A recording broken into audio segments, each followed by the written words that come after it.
This is the third lesson in the quick start guide, lawnmower racing quick start guide. It's kind of a little detour. I decided to discuss transaxles.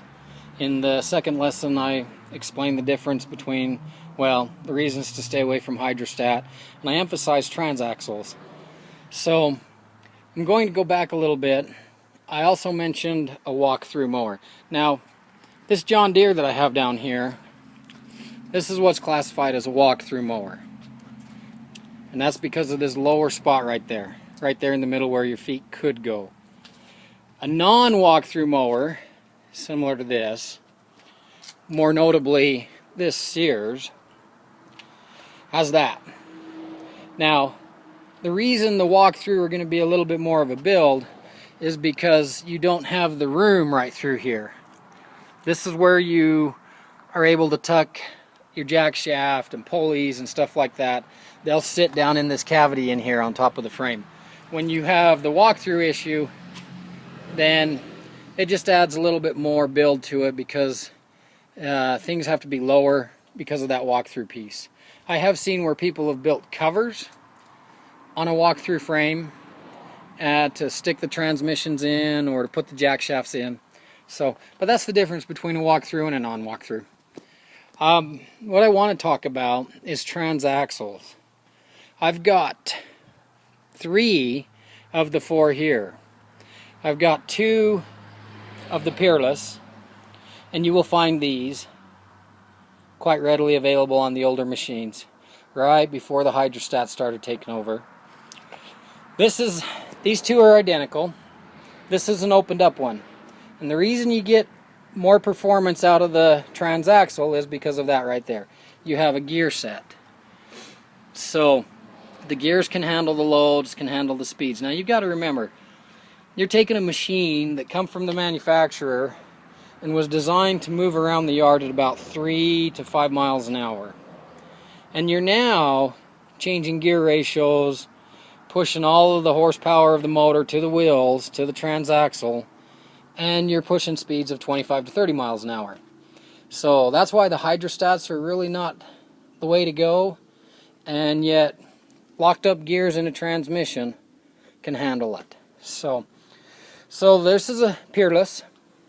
They have different model numbers, but they're all about the same build. That's kind of what you'd be looking at right there. Really, a lot of them look the same. You really want to kind of look down in there and see what it says on it. It'll have a casting and it'll say, you know, Peerless to come see Peerless. This one right here is a foot. They look the same. There's just small differences in the casting, but right down here it says foot on it.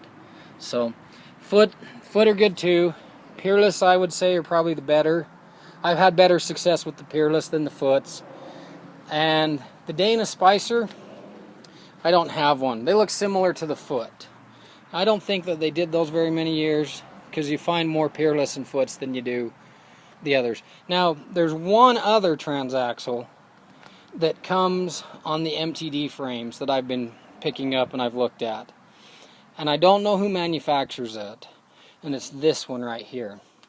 The one thing I do know from everybody I've talked to, this has not been my own personal experience, but everybody in the Lawnmower Racing Association that I've talked to, they highly recommend staying away from this one.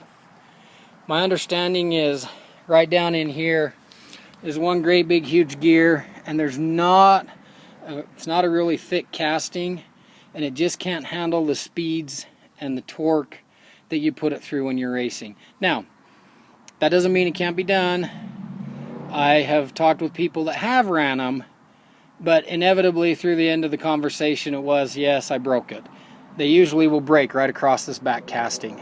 And I just don't know if there's just enough room in it for it to flex when you're going 25, 30 miles an hour versus, 3 miles around the yard. They probably do great. So, but a lot of times you will find these on the MTD machines.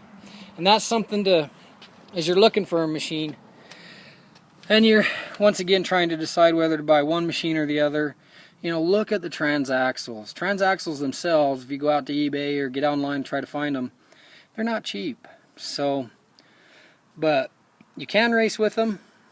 I just don't know of anybody that really does. So most people run the foot and the Peerless. And I think that's about it. We'll go on to the next lesson.